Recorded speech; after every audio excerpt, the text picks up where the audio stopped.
नमस्कार दोस्तों, स्वागत है आपका इस सीरीज़ में जिसको हम कहते हैं थिंक अगेन।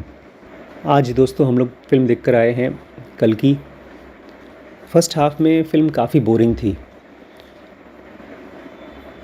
सेकंड हाफ़ में आते आते थोड़ी इंटरेस्टिंग हो गई। ऐसा लगता है जैसे कि अगर इस फ़िल्म को रिलीज़ करने से पहले एक सक्षम डायरेक्टर ने, स्टोरी राइटर ने फिर से स्टडी किया होता तो वो ज़रूर पकड़ लेता उन सीन्स को जहाँ पर उनको करना चाहिए था थिंक अगेन। हम लोग जब कृष्णमूर्ति को पढ़ते हैं, वो ध्यान के बारे में बात करते हैं, मेडिटेशन के बारे में, तो वो यही कह रहे हैं कि आप अपनी लाइफ को जो विचार चल रहे हैं उसको करिए थिंक अगेन, फिर से सोचने की कोशिश करिए। ऐसा करिए जैसे मन के अंदर में हर चीज़ को दूर से देखिए। जैसे कोई पेड़ है, उसके अंदर आप उलझ गए हैं और फिर आप उसको दूर से देखें तो आपको जंगल दिखाई देगा। अच्छा, आज बहुत ही स्पेशल चीज़ पढ़ने वाला हूँ आप लोगों के साथ में। उसका नाम है मोटिवेटिंग थ्रू इंटरव्यूइंग, दूसरों को मोटिवेट करना थ्रू इंटरव्यूइंग। और इसमें भी जो हम लोग सीखेंगे उसका नाम है how the right kind of listening motivates people to change, कि कैसे एक सही तरीके से लिसनिंग करना आदमी को मोटिवेट करता है बदलने के लिए। ये टेक्निक खाली उसी के लिए काम करेगी जो सचमुच में खुद बदलना चाहता है और दूसरों को बदलना चाहता है फॉर गुड। मतलब अगर आप किसी को सुनते हैं ध्यान से तो वो बदलता है अच्छाई के लिए। किसी को आप अच्छे आदमी को ख़राब नहीं बना सकते बाय लिसनिंग, और ये बहुत बड़े लेवल पे चल रहा है दुनिया में। शुरू करें। In early 1980s a clinical psychologist named Bill Miller was troubled by his field's attitude towards people with addiction। बहुत अच्छा है, बहुत कम लोग ऐसा करते हैं। आप लोग भी ऐसे ही करिएगा। आपके घर में जब बच्चे हों या कोई बीमार हो या किसी को एडिक्शन हो तो आप भी बिल मिलर की तरह हो जाइएगा। 1980s में एक क्लिनिकल साइकोलॉजिस्ट था जिसका नाम था बिल मिलर, जो अपने फ्रेंड्स की, मतलब जो उसकी फील्ड में लोग जो थे वो एडिक्शन के लोगों के साथ बहुत बुरा बर्ताव करते थे। वो इस चीज़ से बहुत फ्रस्ट्रेटेड था। It was common for therapists and counselors to accuse their substance abusing clients of being pathological liars who were living in denial। उस ज़माने में भी और आज भी ये बहुत कॉमन है कि जो एडिक्ट्स हैं वो अपने थेरेपिस्ट्स को, अपने काउंसलर्स को हमेशा झूठ बोलते रहते हैं। तो लोग अक्यूज़ करते थे कि तुम झूठे हो, पैथोलॉजिकल लायर हो। या तो आपने, जैसे हम ही लोग आपस में बोलते हैं ठीक है हम मेहनत करेंगे, पढ़ाई करेंगे, और फिर अगले दिन कुछ और करते हैं, तो हम बोल सकते हैं कि हम डिनायल में हैं। या जब माँ बाप बहुत फ्रस्ट्रेट हो जाते हैं बच्चों से तो उनको ये बोलते हैं कि यार तुम आवारा हो, तुम ध्यान नहीं देते। ये एटीट्यूड साइकोलॉजिस्ट का अपने पेशेंट्स के लिए था। That didn't track with what Miller was seeing up close in his own work treating with people with alcohol problems while preaching and prosecuting typically boomeranged। बहुत सब्र वाला आदमी होगा ये बिल मिलर। जब वो अपने पेशेंट्स को ट्रीट करता था तो देखता था वो एक काम नहीं कर रहा है। आप जब किसी को ब्लेम करो, प्रीच करो, प्रोसिक्यूट करो, प्रीच मतलब उनको भाषण दो, पढ़ाई करो। अगर बच्चों को बोलेंगे, कोई शराब पी रहा है तो उसको मना कर देंगे। आज भी अगर आप किसी डॉक्टर के पास जाएंगे, एमडी फिजिशियन के पास, और आपको लीवर की प्रॉब्लम है तो आपको बोलेगा क्यों यार, दारू पीना छोड़ दो, सिगरेट पीना छोड़ दो। बस इसको बोलते हैं प्रीचिंग। या बहुत ज़्यादा दिखाएगा मैं केयर कर रहा हूँ तो प्रोसिक्यूट करेगा, आपको डांटेगा। लेकिन ये सब की सब चीज़ें बूमरैंग कर रही थी। मतलब आप कुछ भी कर लो, वो आदमी फिर से अपने एडिक्शन में वापस चला जाता था। People who drink too much are usually aware of it, Miller told me. ध्यान से देखिए, पकड़िए। मिलर इनहेरेंटली पेशेंट आदमी रहा होगा और वो हर चीज़ को पूछता रहा होगा कि आखिर चल क्या रहा है। कह रहे हैं मिलर जो था वो कहता है जो लोग शराब पीते हैं बहुत ज़्यादा, उनको पता होता है कि बहुत ज़्यादा शराब पीते हैं. If you try to persuade them that they do drink too much or need to make a change, you evoke resistance and they are less likely to change. इसलिए अगर आप उस आदमी को धक्का मारने की कोशिश करोगे, परसुएट करने की कोशिश करोगे, आप उनको समझाने की कोशिश करोगे जो उनको पहले से पता है कि तुम बहुत शराब पीते हो और तुमको बदलना चाहिए, तो इस चीज़ से उनके अंदर में और हमारे अंदर में जब हमारे माँ बाप या कोई भी इंसान हमको बोलता है ऑब्वियस सी चीज़ कि ये तुम्हें करनी चाहिए, करो, तो हमारे अंदर क्या होता है? We evoke resistance. क्या करते हैं हम? हमको नहीं करना. बोलेंगे नहीं शायद, अगर हमसे कोई बड़ा आदमी हो, ताकतवर हो, अंदर अंदर रेजिस्ट करते हैं. And they are less likely to change. और इसी वजह से वो आदमी बदलने को तैयार नहीं होता. Instead of attacking or demeaning his clients, Miller started asking them questions and listening to their answers. Miller ने कुछ नया कोशिश किया. ज़रूर शांत आदमी रहा होगा, सब्र वाला रहा होगा. तो अपने क्लाइंट्स को अटैक करने के बजाय या उनको डीमीन करने के बजाय, मतलब हाँ, उनको नीचा दिखा रहे हैं, यार शराबी आदमी हो तुम, गंदे आदमी हो, ऐसा करने के बजाय उसने सवाल पूछना शुरू किया. And listening to their answers, और उनके आंसर्स को सुनना शुरू किया. बाय द वे मैं आप लोगों को याद दिला दूँ, हम लोग की एक सीरीज़ है कम्युनिकेशन के ऊपर, बात करें. उसमें तो एक पूरा मिशन चला है लिसनिंग का. आप लोगों को नहीं याद होगा ना, उसको मैं बाद में फिर से रिवाइज़ कराऊंगा. Soon afterwards, he published a paper in his philosophy which found its way into hands of Stephen Rolnick, a young nurse trainee working in addiction treatment. हम लोगों को भी ये करना चाहिए. बड़ी मम्मी बोल रही थी कुछ दिन पहले कि मुझे ना ये जो बहुत ज़्यादा स्ट्रेसफुल काम होता है, पेशेंट्स के साथ काम करना, इससे ज़्यादा पसंद है कि मैं कोई रिसर्च करूं, अपनी कोई खोज करूं. उसमें स्ट्रेस नहीं होता, आप अपने हिसाब से खोज करते हो, किताबें पढ़ते हो, पेशेंट्स के साथ डील करते हो, बट यू आर रिलैक्स्ड. तो उसने कुछ डिस्कवर किया कि आप जब पेशेंट्स को सुनते हो तो कुछ बदलता है. और उसने अपना एक पेपर पब्लिश किया. पेपर पब्लिश मतलब मैंने आप लोगों को कहा ना आज कि हम लोगों को लिखने की प्रैक्टिस करनी चाहिए. तो we should really try to write something. जो भी आप सीख रहे हैं उसको एक पैराग्राफ में, दो पैराग्राफ में, खाली उस चीज़ को समझने के लिए नहीं, मतलब उस चीज़ को रिवाइज़ करने के लिए, अपनी लेखनी को भी अच्छा करने के लिए. आप राइटिंग को ऐसे मान के चलिए जैसे एक तरह की स्केचिंग है, पेंटिंग है, ड्राइंग है. कोई चीज़ है जिसको आप बहुत सुंदर करना चाहते हैं. हम अच्छे कपड़े पहनना चाहते हैं, अच्छे सामान चाहते हैं अपने घर में. ऐसे ही आप जब आप लिख रहे हैं कुछ, तो आपको पता ही नहीं है कि आप रीथिंक कर रहे हैं, क्योंकि अच्छा लिखने के लिए आपने एक स्ट्रक्चर बनाया. आज देखिए, मैं देख रहा था कि जो फिल्म देखी हमने, उसके डायलॉग्स बहुत कैजुअल लिखे गए हैं. उसको और अच्छे डायलॉग्स बोल सकते थे वो. इसलिए हम लोगों को क्लासिक्स पढ़ना चाहिए. I think we should. अभी तक मैं अवॉइड कर रहा था भगवत गीता को पढ़ने से. हमको पढ़ना चाहिए Bhagavad Gita, just for the sake of language पढ़ेंगे. तो उसने अपना फिलॉसफी में एक पेपर पब्लिश किया, साइकोलॉजी में नहीं, फिलॉसफी में. और वो पेपर पहुंच गया स्टीफन रोलनिक के पास, जो एक यंग नर्स ट्रेनी थे.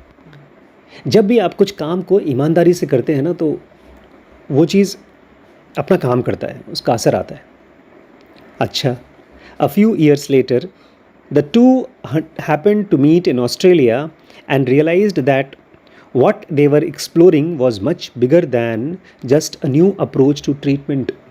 और इन दोनों को बेचारों को पता नहीं था, बिल मिलर को और स्टीफन रॉलनिक को. ये दोनों फिर से ऑस्ट्रेलिया में मिले और इनको एहसास नहीं था जो चीज़ इन लोगों ने डिस्कवर की है वो इन लोगों से कहीं बड़ी चीज़ है. ये बहुत बड़ी डिस्कवरी इन लोगों के हाथ में आ गई है.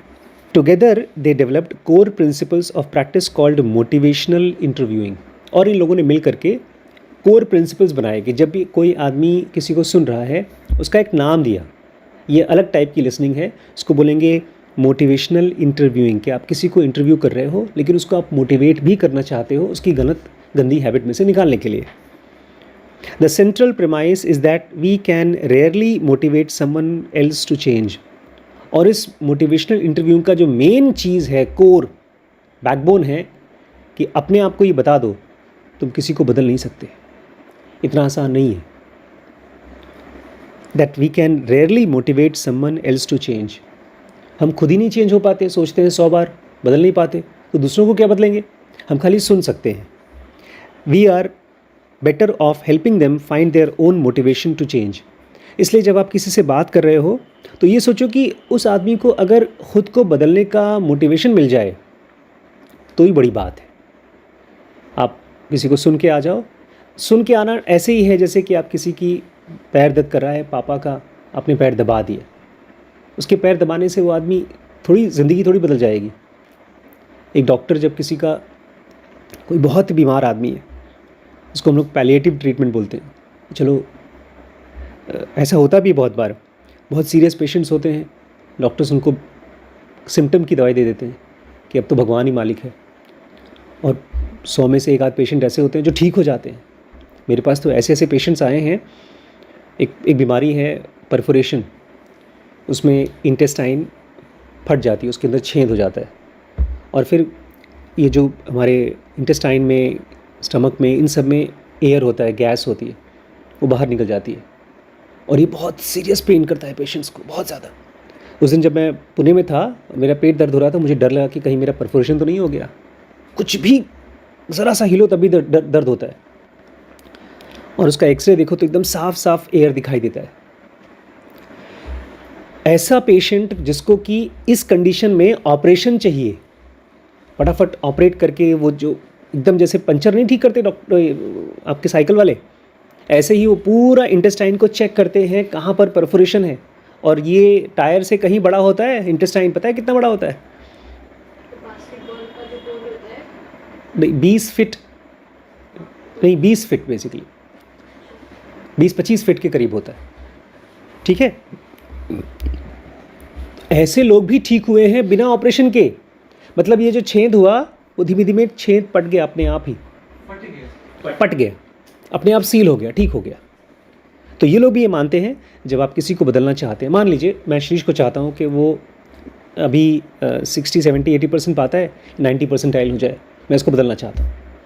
या हम लोग चाहते हैं गरिमा का बहुत सीरियस इंटरेस्ट आ जाए जॉब में, गवर्नमेंट जॉब में या किसी भी टाइप की जॉब में. या मैं चाहता हूँ अमन या वैभव या आप किसी चीज़ में बदलना चाहता हूँ मैं आपको अच्छाई के लिए.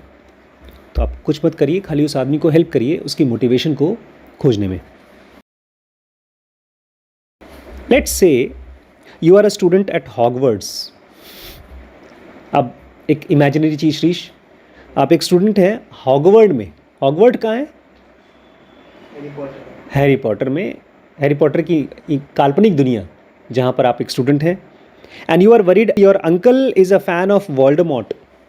और आप बड़ी चिंता कर रहे हैं, उसमें एक बहुत बड़ा विलन है, ठीक रावण जैसा विलन है, कुंभकर्ण जैसा, वोल्डेमॉर्ट, जो हर किसी को मार देता है. और उसमें आपके अंकल उसी के फ़ैन हैं, एकदम गलत आदमी के फ़ैन हैं. A motivational interview might go like this. अब अंकल को बदलना चाहते हैं तो जो मोटिवेशनल इंटरव्यू है, पता है कैसे चलेगा? इस तरह से चलेगा. I would love to better understand your feelings about he who must not be named. उस पूरी फिल्म में, हैरी पॉटर फिल्म में, वोल्डेमॉर्ट से लोग इतना डरते थे उसका नाम भी नहीं लेते थे. हाँ, उसका नाम लिया तो वो ताकतवर हो जाएगा या कुछ हो जाएगा. तो ये इंटरव्यू चालू हुआ. आप अपने अंकल से बात कर रहे हैं, से मैं अपने चाचा से बात कर रहा हूँ, और चाचा एकदम विलेन आदमी के साथ में दोस्त हैं उनके. अंकल, मैं जानना चाहूँगा कि आप उसके बारे में क्या सोचते हैं जो बहुत ख़तरनाक है, जिसका नाम नहीं लिया जाता. अब अंकल क्या बोलते हैं? Well, he is the most powerful wizard alive and also his followers promised me a fancy title. तो भाई ये तो उनको फॉलो करते हैं, उनके फ़ैन हैं.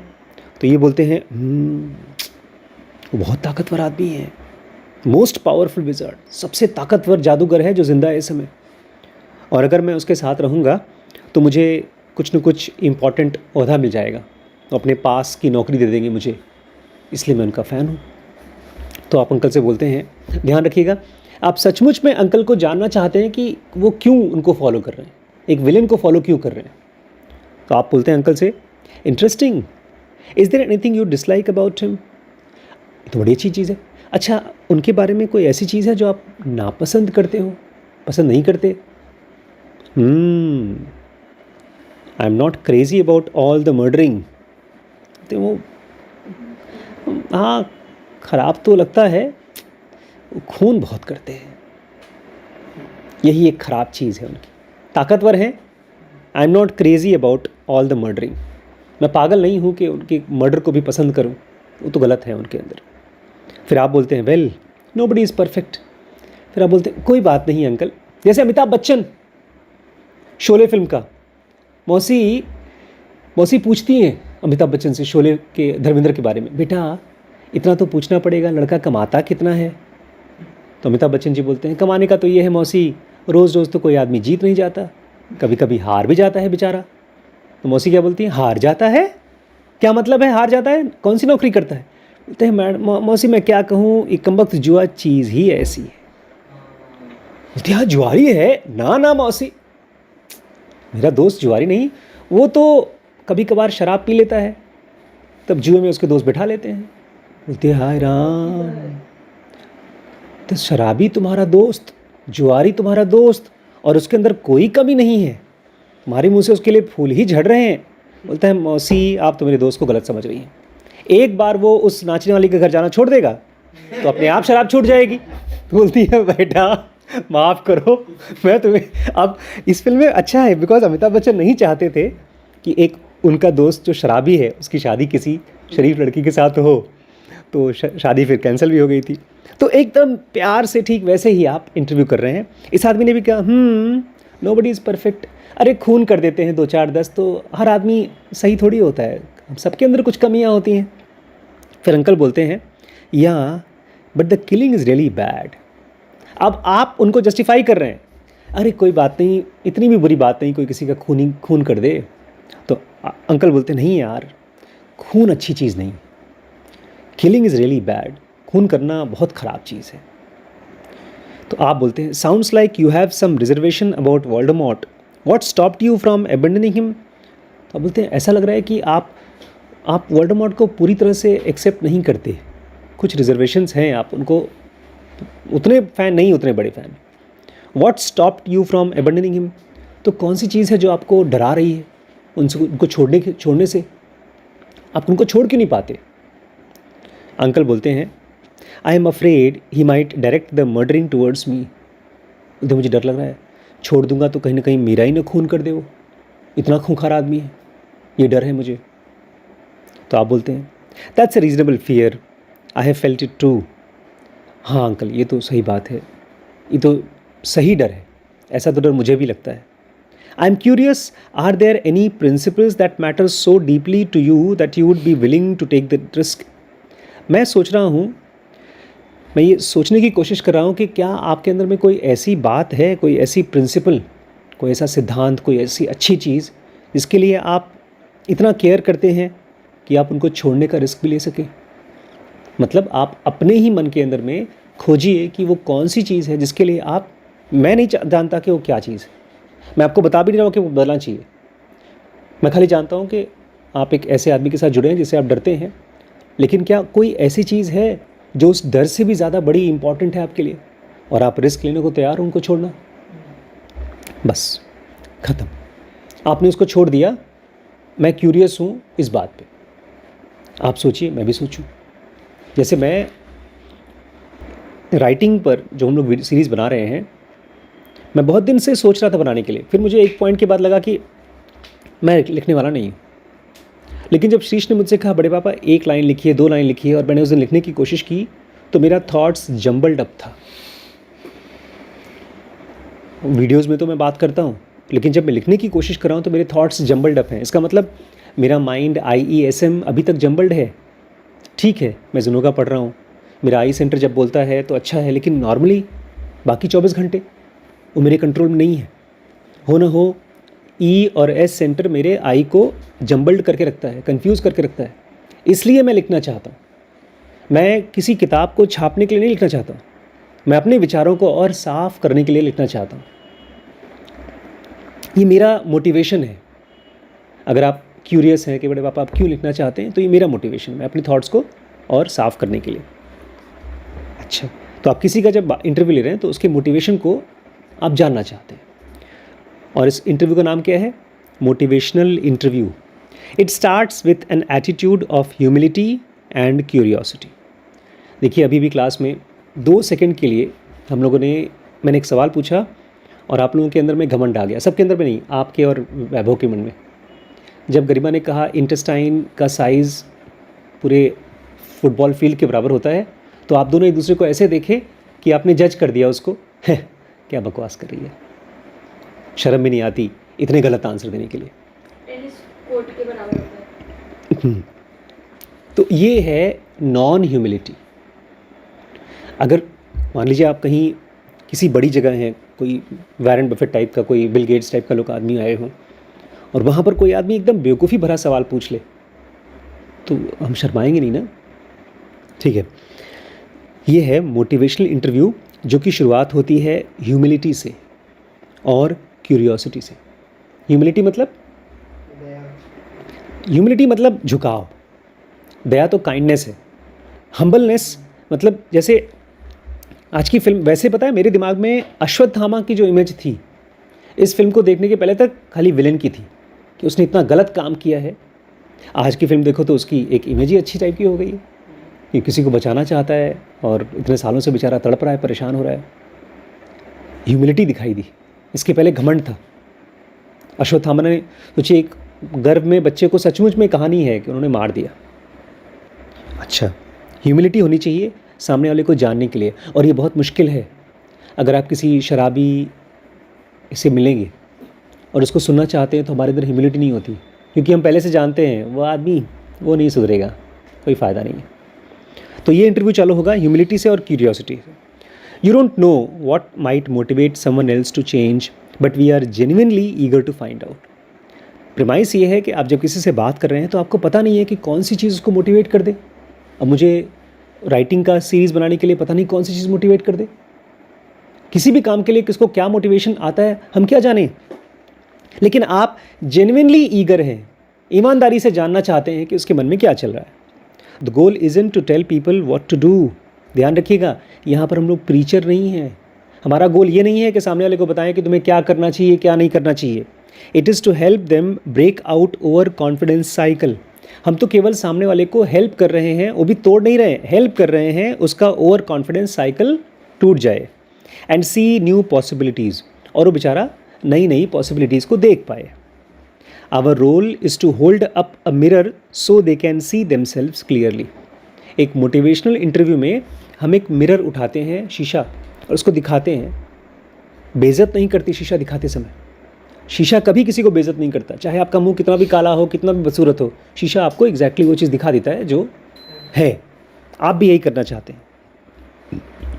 And then empower them to examine their beliefs and behaviour, और उसके बाद उसको आप ताकत देते हैं, एम्पावर करते हैं, ताकि वो अपने बिलीव्स को और अपने बिहेवियर को एग्जामिन करे। ये चीज़ जब मैं बड़ी मम्मी से मिला था तो वो तो सचमुच में क्यूरियस थी। मैं पढ़ाई लिखाई में, मतलब एमडी की पढ़ाई में बिल्कुल इंटरेस्टेड नहीं था, कृष्णमूर्ति पढ़ता रहता था। तो मुझे देखना चाहती थी, समझना चाहती थी कि आखिर आप क्यों नहीं पढ़ते, पूछ रही थी, और मैं उनको बताता था अपनी बातें। और उन्हीं से बात करते करते मेरे मन में तब तक पता नहीं उनकी बात से या किसी और चीज़ से मैं मोटिवेट हो गया एमडी पढ़ने के लिए, एमडी की पढ़ाई करने के लिए। एमडी वही पढ़ाई है जो आपके बीसीए के बाद एमसीए है, या बीबीए के बाद कोई बहुत मुश्किल पढ़ाई हो। बट मैं मोटिवेट हो गया। वो मुझे खाली सुनती थी बड़े ह्यूमिलिटी के साथ में, सर सर करके, आज भी सर सर करती हैं। तो दैट कैन एक्टिवेट अ री थिंकिंग साइकिल। ऐसा होता है जैसे कि कोई बहुत पुरानी गाड़ी है, आप उसका चला रहे हैं, स्टार्टर मार रहे हैं, चालू नहीं हो रहा है, लेकिन अचानक से दैट कैन एक्टिवेट री थिंकिंग साइकिल। किसी चीज़ से आपकी री थिंकिंग साइकिल हो जाए, चालू हो जाए। मुझे अच्छे से याद है जब हमने साईं बाबा की सीरीज़ बनाई थी, मुझे मालूम नहीं आप लोगों को याद है कि नहीं, मैं हर रोज़ 12 बजे सो जाया करता था, ऑलमोस्ट हर रोज़। और कितने बजे उठता था? 6 बजे, 5:30 6 बजे रोज़। जब तक साईं बाबा की साइकिल चली है, सीरीज़ चली है, तब तक मेरा ऑटोमेटिकली, जो नॉर्मली 2 ढाई 3 बजे सोता हूँ, सीधे 11 साढ़े 11 बजे। तो उससे मेरा री थिंकिंग साइकिल बदल गया होगा। तो आप सामने वाले को हेल्प करते हैं एक्टिवेट करने के लिए rethinking cycle in which people approach their own views more scientifically. और इसमें एक इंसान अपने आप को, अपने अप्रोच को, अपने बिहेवियर को रीथिंक करता है, नए तरीके से देखता है, साइंटिफिकली देखता है। साइंटिस्ट की तरह आप कोशिश करके नहीं देख सकते, आप खाली वेट कर सकते हैं। आज एक भाई साहब का फ़ोन आया, जिन्हों का एडवांस ज्वाइन किया उन्होंने कुछ महीने पहले, बहुत परेशान थे। वो आईटी में जॉब करते हैं, जॉब करते करते अपना एआई में कोई स्टार्टअप कर रहे हैं।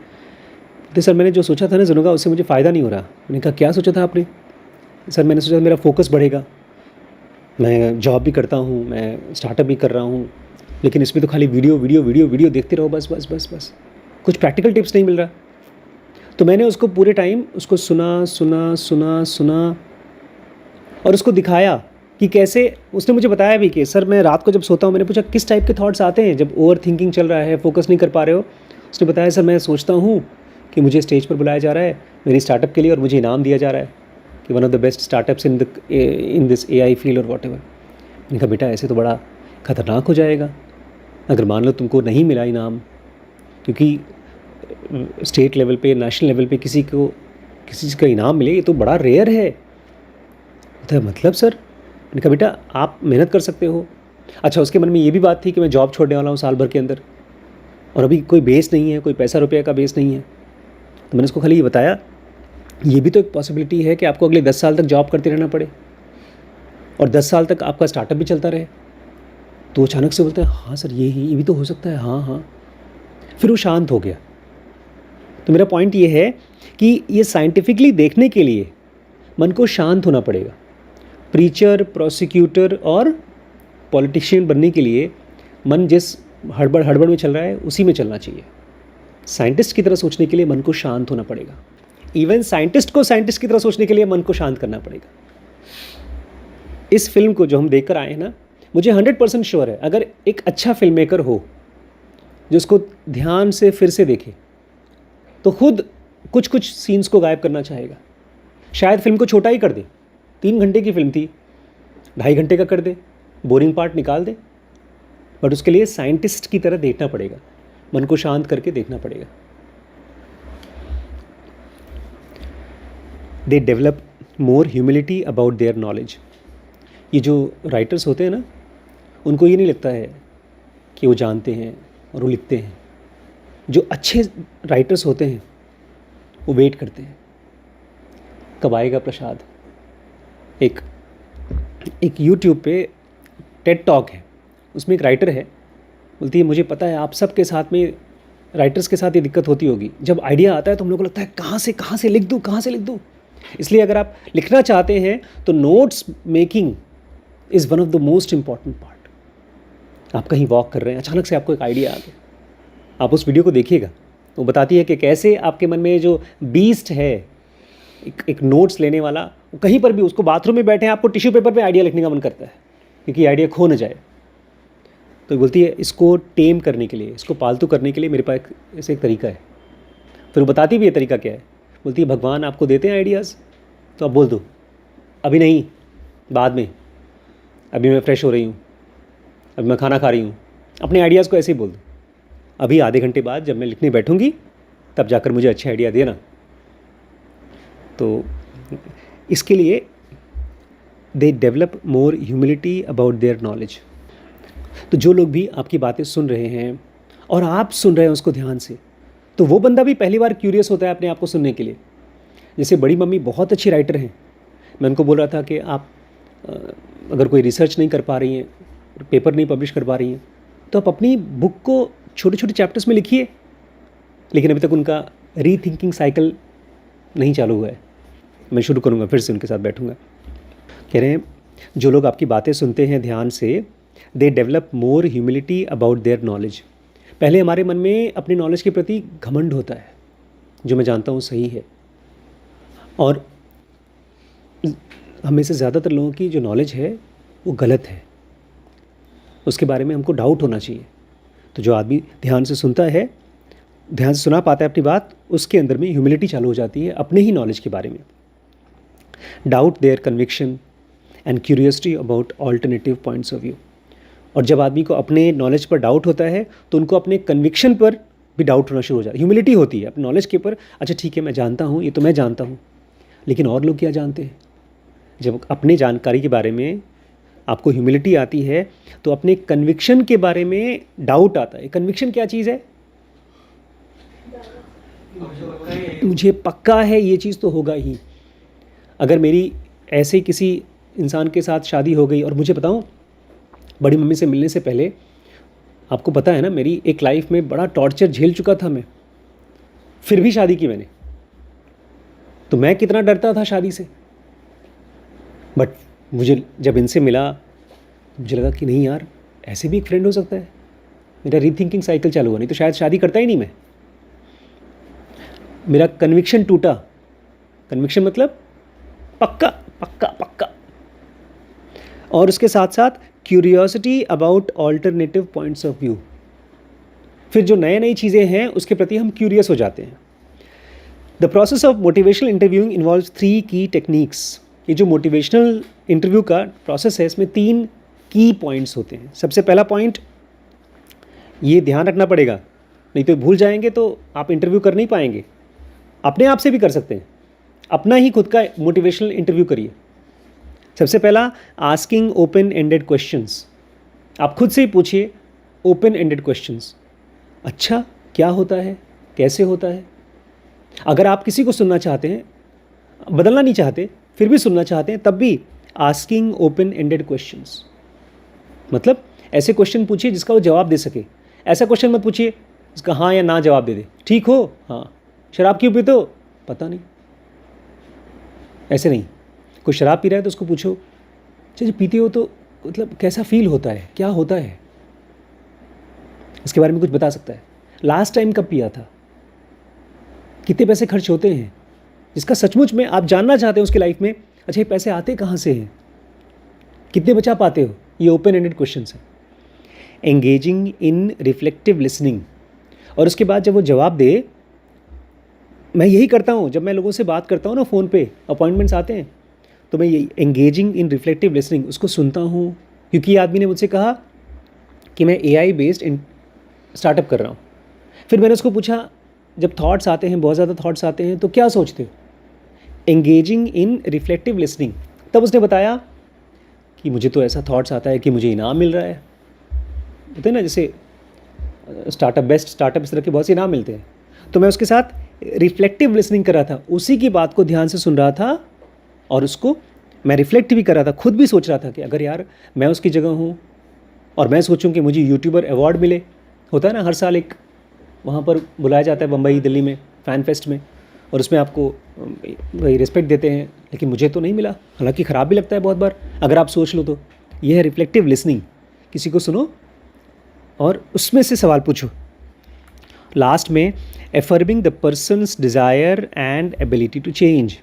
ये बड़ा इंपॉर्टेंट पॉइंट है। सामने वाला बदलना चाहता है, इस चीज़ को आप एफर्म करिए। Affirming the person's desire and ability to change. हम लोग मान के चलते हैं न सामने वाला बदलेगा ना बदलना चाहता है। हम लोग बोलते भी हैं तुम नहीं सुधरोगे, तुम ऐसे ही रहोगे, तो उसके अंदर में रेजिस्टेंस आता है। उसका मन कहता है तुम्हें कैसे पता मैं नहीं सुधरूंगा। लेकिन यहाँ पर affirming the person's desire and ability to change, शायद यही देवांश के साथ हुआ। मैं तो उसको खाली सुन ही रहा था, आकर के एक दिन बोलता है कि बड़े पापा वहाँ पर मैं अपने दोस्तों के साथ घूमता रहता हूँ, और खुद ही बताया जब मैं गया था तो देवांश जाने वाला था घूमने के लिए कहीं पहाड़ों में, दोस्तों के साथ ट्रिप थी। फिर छोड़ दिया उसको, वहाँ नहीं गया, यहाँ आया। फिर बोलता है बड़े पापा पता है वहाँ पर दोस्त शराब लेकर गए थे। मैंने कहा अच्छा। फिर कुछ सवाल मैंने पूछा, बोलता है, मैंने कहा टीचर लोग नहीं पकड़ते, बोलते टीचर खुद पीते हैं। ये था एंगेजिंग इन रिफ्लेक्टिव लिसनिंग। और जब ये सब बोल रहा था तो मुझे भरोसा हो गया कि ही वॉन्ट्स टू चेंज, वो खुद बदलना चाहता है। Affirming that person's desire and ability to change, कि उसके अंदर में डिज़ायर भी है और उसके अंदर में एबिलिटी भी है, वो खुद चेंज भी हो सकता है। अब सुनिए हमारी मैरी हेलन की कहानी। मैरी हेलन याद है कौन है? जिन्होंने अपने बच्चे को वैक्सीन नहीं लगवाया था। डॉक्टर्स ने कहा लगवा लो, नहीं लगवाया। As Mary Helen was getting ready to take Toby home, the vaccine whisperer the nurses called was a neonatologist and researcher named Adrian Gugnier. बता दूं ये बहुत सुपर स्पेशलिस्ट होते हैं। नियोनेटोलॉजिस्ट मतलब जो बच्चों के स्पेशलिस्ट होते हैं, और रिसर्चर भी था। तो जब ये जा रही थी अपने बच्चे को, टोबी को, छोटे बच्चे को घर लेकर जा रही थी, तो एक नियोनेटोलॉजिस्ट और रिसर्चर को बुलाया गया एज अ वैक्सीन विस्परर, कि वो वैक्सीन के बारे में थोड़ा इनसे इंटरव्यू लेगा, मोटिवेशनल इंटरव्यू लेगा। उसका नाम था Arnold Gagneur. His speciality was applying the technique of motivational interviewing to vaccination discussion. और इसकी खासियत थी, इसने पढ़ाई किया था कि जो वैक्सीन्स की बातचीत होती है उसमें प्रीचर, प्रोसिक्यूटर और पॉलिटिशियन की तरह बात नहीं करूँगा मैं बात करूँगा मोटिवेशनल इंटरव्यू की तरह। सामने वाला करवाना चाहता है वैक्सीन, नहीं कराना चाहता, उसकी मर्ज़ी, मैं खाली उसको सुनूंगा, उसके थॉट्स को सुनूंगा। And when Arnold sat down with Mary Helen, he didn't जज her for not vaccinating her children. और जब वो बैठा उस औरत के साथ में, मैरी हेलन के साथ, उसने जज नहीं किया कि तुम बड़ी गंदी औरत हो, अपने बच्चे को वैक्सीन नहीं करा रही हो, नहीं। Nor did he order her to change. उसने उसको हुक्म नहीं दिया अब सुधर जाओ, बदल जाओ। आप डॉक्टर्स के पास जाएंगे ना तो आपको भी फील होगा, ख़ास तौर से अगर आप किसी एक चीज़ पर परेशान हैं, कोई एडिक्शन से या किसी और चीज़ से, डॉक्टर्स आपको ज़िल्लत करता है, बेइज्जत करता है। बार बार बोल चुका हूँ तुम सुधरते क्यों नहीं हो, भले प्यार से ही कहे, बट यहाँ पर इसने उसको चेंज करने के लिए नहीं कहा। He was like a scientist, a less abrasive Socrates. Socrates पता है कौन था? सुकरात कौन था? बहुत बड़ा फिलोसोफर था, थिंकर था, जैसे हमारे कृष्णमूर्ति थे। कृष्णमूर्ति एब्रेसिव नहीं थे, वो बहुत एब्रेसिव था, बड़ा कठोर। आपको पता है ना उसका अंत क्या हुआ, उसकी डेथ कैसे हुई? सुकरात की, और उसको जहर दे दिया गया। उसको कोई दिक्कत नहीं, वो जहर पीता रहा, फिर बताता रहा कि हाँ मेरा हाथ सुन्न हो रहा है, अब मेरा पैर भी सुन रहा है, कोई दिक्कत नहीं, मरने को तैयार हूँ। ऐसे मीराबाई को जहर दिया गया था, ऐसे बहुत से लोगों को जहर दिया गया है। तो ये एकदम सॉफ्ट सोक्रेटिस की तरह है, जो सवाल जवाब तो करेगा लेकिन बहुत कठोर नहीं रहेगा। As journalist Eric Woodman described him in reporting on their meeting. और एक जर्नलिस्ट ने उनकी मीटिंग को जब रिपोर्ट किया तो यार बोला ये बड़ा सॉफ्ट आदमी, बहुत अच्छे से सुनता है बातचीत। मुझे याद आ रहा है, हम लोगों ने एक सीरीज़ चालू की थी, छोड़ दिया, कल्चर कोड। उसमें भी जो बेस्ट कंपनीज़ के सबसे अच्छे मैनेजर्स, जिनकी कंपनी सबसे अच्छा रिजल्ट देती हैं, उनके मैनेजर्स ऐसे ही होते हैं, बड़े सॉफ्टली अपनी टीम के साथ बात करते हैं। और वहीं पर आप लोग अगर ये फिल्म देखें माइक लेजरडिस की, मोटरोला में, वो अपने एम्प्लॉयज़ के साथ में उनको खूब बेइज्जत करता था। माइक को तो बात ही करना नहीं आता। हाँ, उसका सीईओ जो था वो सीईओ भी, माइक भी अगर किसी सीईओ को ऐसा करने दे रहा है तो भी ख़राब आदमी है। Arnold told Mary Helen he was afraid of what might happen if Toby got that measle, but he accepted her decision and wanted to understand it better. Arnold ने सबसे पहले बात करना शुरू किया कि मुझे डर लग रहा है, अगर आपका बेटा चला गया, घर चला गया और उसको मीजल्स हो गया तो उसको क्या क्या हो सकता है। लेकिन फिर उसने कहा कोई बात नहीं, आप उसको वैक्सीन नहीं कराना चाहती तो ये आपका डिसीजन है, कोई बात नहीं। For 1 hour he asked her open-ended questions about how she had reached the decision not to vaccinate. 1 घंटे बात किया। 1 घंटे तक उसको समझना था कि आखिर वो ये डिसीजन पे आई कैसे कि अपने बच्चे को वैक्सीन नहीं देना है। He listened carefully to her answers. उसने उनके आंसर्स को बड़े ध्यान से सुना। Acknowledging that the world is full of confusing information about vaccine safety. देखिए बार बार एक्नॉलेज बोल रहा है। ऊपर में लिखा था ही माइट एक्सेप्ट, देखिए एक जगह ऊपर लिखा है एक्सेप्ट, एक जगह लिखा है एक्नॉलेज। ये सब क्या चीज़ें हैं? मैं बोल नहीं रहा हूँ, जो आप बोल रहे हैं उसको मैं एक्सेप्ट कर रहा हूँ।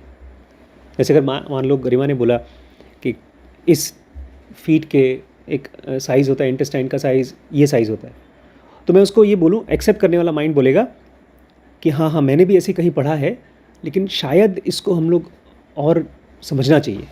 ये है accepting.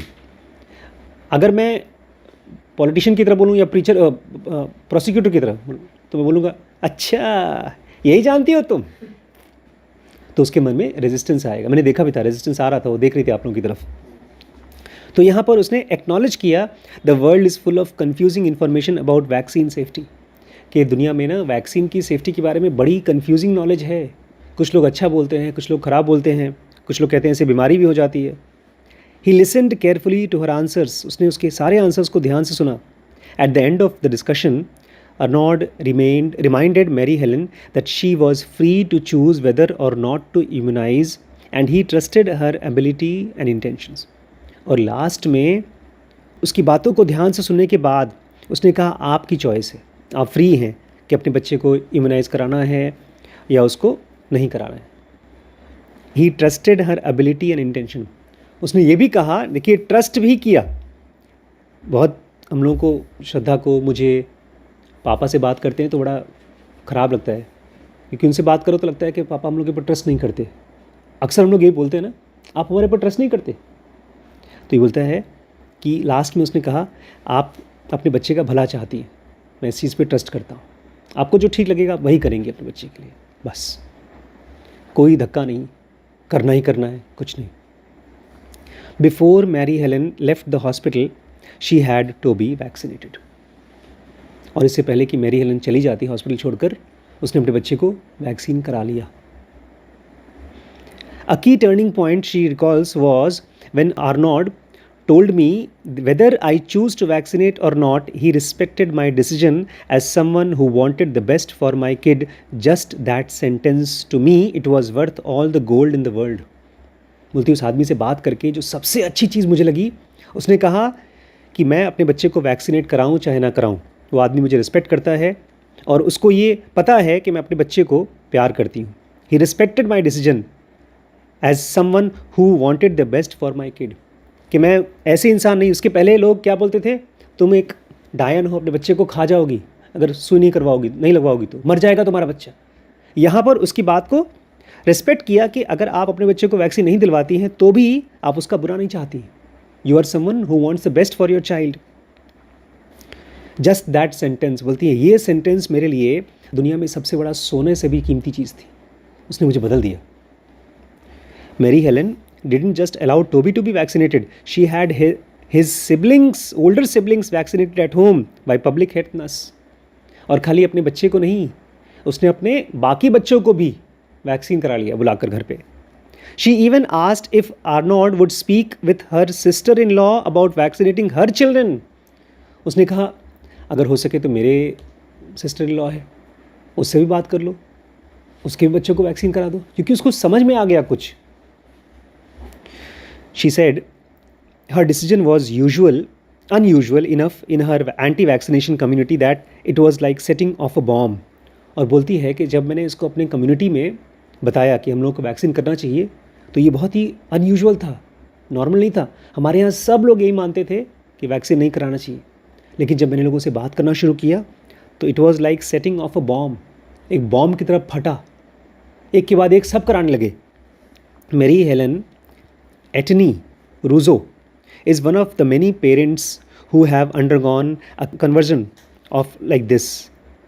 Mary Helen Etnie Russo ऐसे बहुत से पेरेंट्स में से हैं जो कन्वर्ट हो गई, जो बदल गई इस तरह से।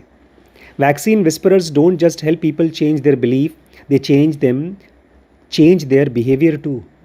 Vaccine whisperers अपने जिनसे बात करते हैं उनका खाली बिलीफ नहीं बदल देते हैं, उनका बिहेवियर भी बदल देते हैं। नहीं तो बहुत बार होता है कोई किसी से बात करके हमको लगता है यार वो कह रहा है मुझे करना पड़ेगा, बिलीफ बदल गया लेकिन बिहेवियर नहीं बदला, क्योंकि करना पड़ेगा, अभी भी मन नहीं कर रहा है, लेकिन जब बिहेवियर बदलता है मतलब आपका कैरेक्टर ही बदल गया। In Arnold's first study with mothers in the maternity ward after birth, 72% said they plan to vaccinate their children. Arnold जब स्टडी कर रहे थे तो मदर्स मेटर्निटी वार्ड में जहाँ औरतें बच्चों को पैदा करती हैं और रखती हैं, 72% said they plan to vaccinate their children. जब उनसे वो बात करते थे तो 100 में से 72 बच्ची माएँ ऐसी थी जो अपने बच्चों के लिए हाँ बोलती थी। पहले ना बोलती थी, बाद में हाँ बोलती थी। 87% वर ऑन बोर्ड, और जो हाँ बोलती थी लेकिन उसके बाद 87 बोलती थी हम करेंगे, हम आज ही करेंगे। In Arnold's next experiment, if mother attended a motivational interview session, children were 9% less likely to be fully vaccinated 2 years later. और अगर उसने इस मोटिवेशनल इंटरव्यू को कर लिया किसी पेरेंट के साथ, तब तो ये 9% चांस है कि बच्चा फुल्ली वैक्सीनेटेड हो जाएगा अगले 2 साल में। If this sounds like a small effect, remember that it was the result of only one single conversation in the maternity ward. और आपको लगता है कि 9% बहुत छोटा सा चीज़ है, तो ध्यान रखिएगा ये खाली एक बार बात किया है उसने, एक बार। And it was sufficient to change behaviour as far out as 24 months later. और 2 साल तक के लिए उसका बिहेवियर बदल गया। आज बात किया, भूला नहीं, 2 साल तक अपने बच्चे को वैक्सीनेट करा लेगी। Soon the government health ministry was investing millions of dollars in Arnold's motivational interviewing program. और बहुत जल्दी government Arnold motivational interviewing program में करोड़ों रुपए लगा रही है, with a plan to send vaccine whisperers into maternity wards of every hospital in Quebec. अब गवर्नमेंट का प्लान ये है कि जितने भी हॉस्पिटल्स हैं क्वेबेक में, उन सब में वैक्सीन विस्परर्स जाकर के बात करके आए। Today motivational interviewing is used around the world by tens of thousands of practitioners. There are registered trainers throughout America and in many parts of Europe, and the courses to build the necessary skills are offered as widely as Argentina, Malaysia, South Africa. इसलिए कह रहे थे कि bill Miller को और Stephen रॉलनी को जो मिला था उनसे कहीं बड़ा चीज़ था। आज इसके कोर्सेज होते हैं मोटिवेशनल इंटरव्यूइंग के, रजिस्टर्ड ट्रेनर्स होते हैं, इसको दूर दूर तक लोग कर सीखते हैं। अर्जेंटीना में, मलेशिया में, साउथ अफ्रीका में। Motivational interviewing has been the subject of more than 1000 control trials. Government करोड़ों रुपए लगा करके उसको ट्रायल कर रही है, 1000 से भी ज़्यादा कंट्रोल ट्रायल्स कर रही है। A bibliography that simply list them runs 67 pages. जितने टेस्ट्स हो रहे हैं उसकी लिस्ट बन जाए तो वही 67 पेजेस की हो जाती है, एक मोटी सी किताब बन जाएगी जहाँ जहाँ काम चल रहा है। It has been used effectively by health professionals to help people stop smoking. और कौन कौन सी चीज़ों के लिए यूज़ हो रहा है लोगों को हेल्प करने के लिए? सिगरेट छोड़ने के लिए, ड्रग्स छोड़ने के लिए, शराब छोड़ने के लिए, जुआ छोड़ने के लिए, अनसेफ सेक्स करने के लिए। किसी को एड्स हो जाता है अगर कॉन्डम लगा करके सेक्स नहीं करते हैं। As well as to improve their diets and exercise habits. लोगों की अपनी डाइट को भी चेंज करने के लिए और एक्सरसाइज हैबिट्स को भी चेंज करने के लिए यूज़ हो रहा है। Overcoming eating disorder. अगर हमको ईटिंग डिसऑर्डर है, एक साथ एक फिल्म देखते देखते अगर हम 2 पैटी खा लेते हैं तो ईटिंग डिसऑर्डर है हम लोगों को। एंड लूज़ वेट, अगर आप वेट छोड़ना चाहते हैं तो उसमें भी मोटिवेशनल इंटरव्यू काम करता है। It's also been applied successfully by coaches to build grit in professional soccer players. Plus coaches इसको यूज़ करते हैं प्रोफेशनल प्लेयर्स को ग्रिट, उसको मजबूती, ताकत, हिम्मत डेवलप करने के लिए। Teachers to nudge students to get full night sleep. Teachers इसको यूज़ करते हैं बच्चों को पूरी रात नींद लेने के लिए कि पूरी रात सो। Consultants to prepare teams for organisational change. और कंसल्टेंट्स बड़ी बड़ी कंपनी में बदलाव लाने के लिए इसको यूज़ करते हैं। Public health workers to encourage people to disinfect water in Zambia. And environmental activist to help people to do something about climate change.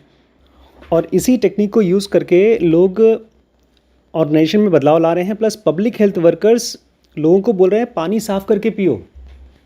हम लोगों को इसका एहसास नहीं है कि हम लोग के यहाँ फ़िल्टर लगा है और हम लोग पानी साफ़ करके इसलिए पीते हैं। शायद अकेले घर पे हों तो नल से पानी पी लें। पापा जी लोग नल से पानी पीते हैं, ज़्यादातर लोग पीते हैं। और तुरंत पानी पीने से थोड़ी तबीयत खराब होती है। वो तो जब दस्त वस्त होती है महीने 2 महीने में एक बार तब होता है। बट लोग देखिए ज़ाम्बिया में बहुत गंदा पानी है, इसकी वजह से बहुत बीमारियाँ होती हैं। लोग इसको भी बदल रहे हैं। Environmental activists to help people do something about climate change. और जो गर्मी आ रही है उसको भी लोग हेल्प कर रहे हैं कि पेड़ लगाएं, कुछ करें। Similar techniques have opened the minds of prejudiced voters. इसी तरह की टेक्निक से जो लोग प्रेजुडिस्ड वोटर्स हैं, जो जात पात के नाम पे वोट देते हैं उनका मन बदलने की कोशिश कर रहे हैं. And when conflict mediators help separated parents resolve disputes about their children. और जो कॉन्फ्लिक्ट मीडिएटर्स हैं, दो लोगों के बीच की लड़ाई को सॉल्व करने के लिए, ताकि जो पेरेंट्स डिवोर्स लेना चाहते हैं, सेपरेटेड पेरेंट्स हैं, उनके बच्चों को कैसे वो कॉन्फ्लिक्ट को रिजॉल्व करें, नहीं तो उनका चाइल्डहुड बहुत ख़राब हो जाता है. Motivational interviewing is twice as likely to result in a full agreement as standard mediation. बहुत छोटा सा चेंज है, बहुत छोटा सा. आप एक बात कर रहे हैं, कैजुअली बात कर रहे हैं, उससे जो चेंज आएगा उससे डबल चांसेस ये हैं कि मोटिवेशनल इंटरव्यू से सामने वाले में बदलाव आएगा.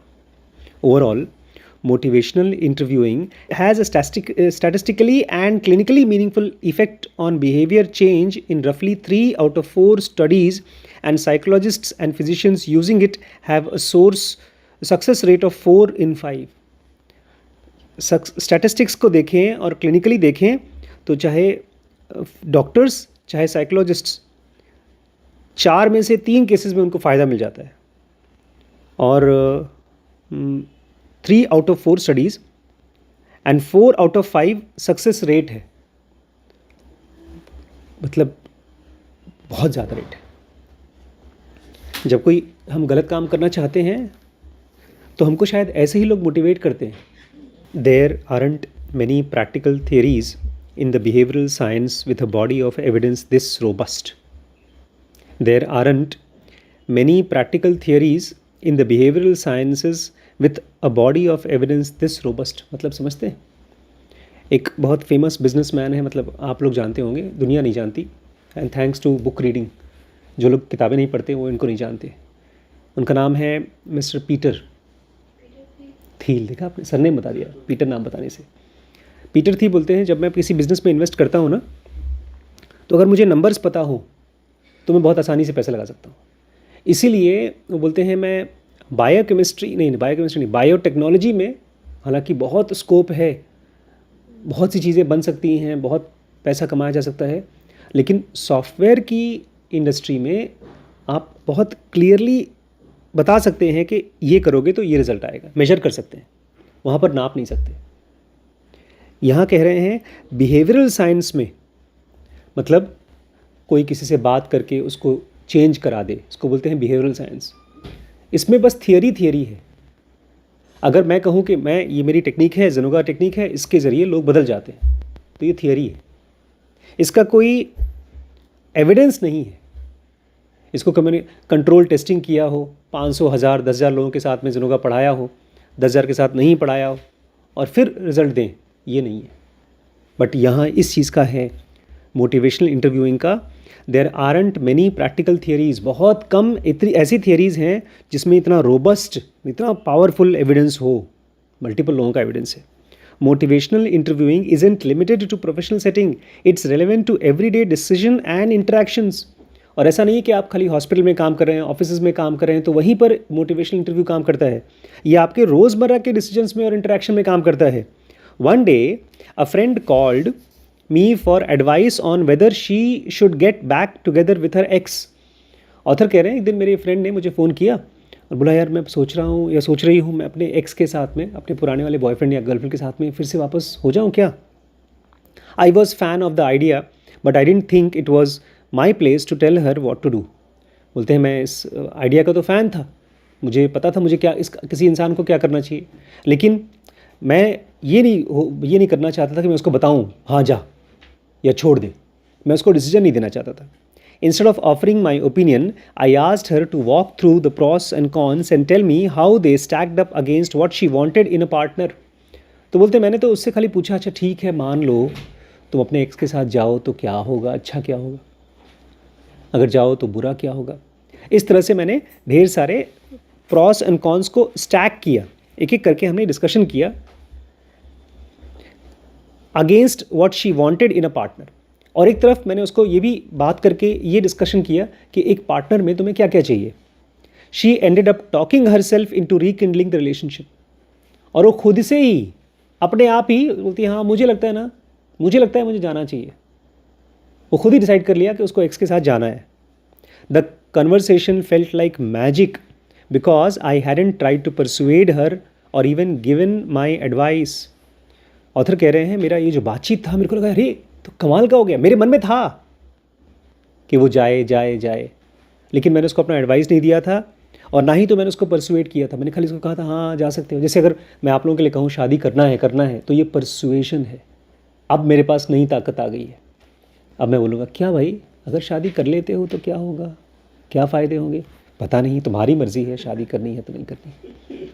अब नया ब्रह्मास्त्र आ गया मेरे पास, interviewing, motivational interviewing. When people ignore advice, it isn't always because they disagree with it. जब भी कोई इंसान आपके एडवाइस को इग्नोर करता है तो इसलिए नहीं करता क्योंकि वो आपसे डिसएग्री करता है, वो आपके साथ मानता नहीं आपकी बात को। Sometimes they are resisting the sense of pressure. कभी कभी वो आदमी एक सेंस ऑफ प्रेशर जो उनको ज़बरदस्ती किया जा रहा है उससे अपने आप को बचा रहा है।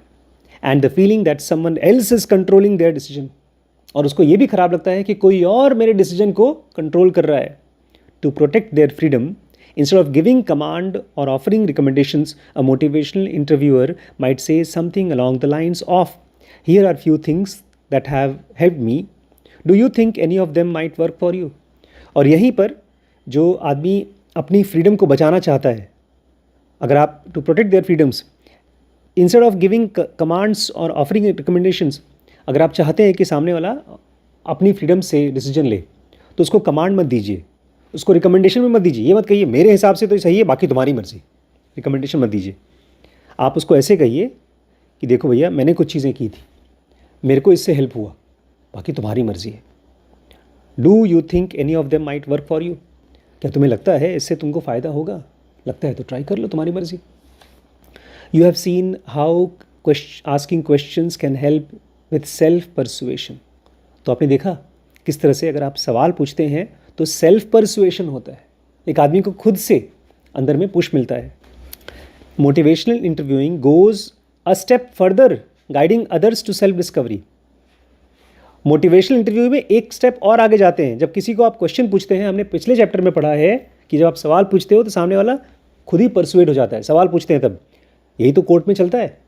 कोर्ट में ये वाला इंटरव्यू नहीं चलता कि तुम्हारी मर्जी, कोर्ट में बोलते ये गलत है, हमारा ये मुलजिम है, इसको सुधरना है, इसको जेल डालो। लेकिन जब मोटिवेशनल इंटरव्यूइंग करते हैं तो ये एक स्टेप और आगे चला जाता है, guiding others to self discovery. Self persuasion से सेल्फ डिस्कवरी होती है। खुद को पुश करने के बजाय कोई और हमको पुश करे, उसके बजाय हमको होता है सेल्फ डिस्कवरी। हमको लगता है यार ये तो मज़ा आ गया। जैसे शिरीष को अगर मैं कहूँ कि ये नानक वाली किताब पढ़ो, वो मैंने नहीं कहा था, वो था सेल्फ डिस्कवरी। कोई वीडियोस आपको अच्छी लगती है, कोई नहीं अच्छी लगती है, तो सेल्फ डिस्कवरी है जो अच्छी लगती है। You have got a glimpse of it in action when Daryl Davis asked KKK members how they could hate him when they didn't even know him, and now I want to unpack the relevant techniques in depth। और आपने इसी का थोड़ा सा जायज़ा, थोड़ी सी झलक ली थी जब आपने देखा डेरिल डेविस ने KK क्लैन के मेंबर्स को जो मारते हैं काले लोगों को, उनसे सवाल को करते करते उनको बोला कि आप हमसे हेट कैसे कर सकते हो जबकि आप हमको जानते ही नहीं हो। ऐसे करके उसका मन बदला। लेकिन अब आगे मैं इसी चीज़ की टेक्निक को और गहरे में अनपैक करना चाहता हूँ और गहरे में बताना चाहता हूँ। When we try to convince people to think again, our first instinct is usually to start talking। जब भी हम किसी को कन्विंस करना चाहते हैं दोबारा अपने चीज़ों के बारे में सोचने के लिए, तो हमारा सबसे पहला इंस्टिंक्ट होता है ये क्या कर रहे हो, बोलना। हम सीधे बोलते हैं। Yet the most effective way to help others open their mind is often to listen। लेकिन सबसे पावरफुल तरीका, मोस्ट इफेक्टिव वे दूसरों को हेल्प करने का है, ओपन, उनके माइंड को ओपन करने के लिए, ऑफन टू लिसन। उनको सुने, पहले सुने। सुन के तो मैंने शादी कर ली डॉक्टर साहब से। वो किसी और के बारे में मुझसे बात करने आई थी, मैं उनको सुनता रहा। फिर मैंने उनको ऑप्शन दिया, देखो भाई मेरे हिसाब से तो मैं ही तुम्हारा सबसे अच्छा हस्बैंड या बॉयफ्रेंड हो सकता हूँ, बाकी तुम्हारी मर्जी। हमारी शादी हो गई। यही चालाकी कर करके मुझे सुन के उन्होंने मुझे MD करा दिया। यही सुन के उन्होंने ये सेंटर खुलवाया। अकेले में होता तो नहीं खोलता। इसलिए हम लोगों को फीलिंग आती है, उनके साथ रह करके मुझे फीलिंग आती है कि वो मुझे कभी पुश नहीं करती हैं, वो मुझे क्या करती हैं, सुनती हैं। लेकिन अपना क्वेश्चन भी पूछती रहती हैं, अच्छा ये करोगे तो क्या होगा। इसी क्वेश्चन को पूछने के वजह से ही वो मेरे साथ बैंगलोर गई, नागपुर गई, और यही क्वेश्चन पूछने की वजह से हम लोग नागपुर से वापस भी आए। जाना आना ये सब का सब ऐसा फील होता है कि हम खुद कर रहे हैं। तो सबसे पावरफुल तरीका है, बकबक करने से पहले सुनो ध्यान से, और फिर उसी बात में से कुछ सवाल पूछो। अपना प्रीचिंग मत करो, वकील का रोल अभी मत करो, ठीक है। कल पढ़ेंगे बियॉन्ड द क्लिनिक और गहरे से इसी टेक्निक को।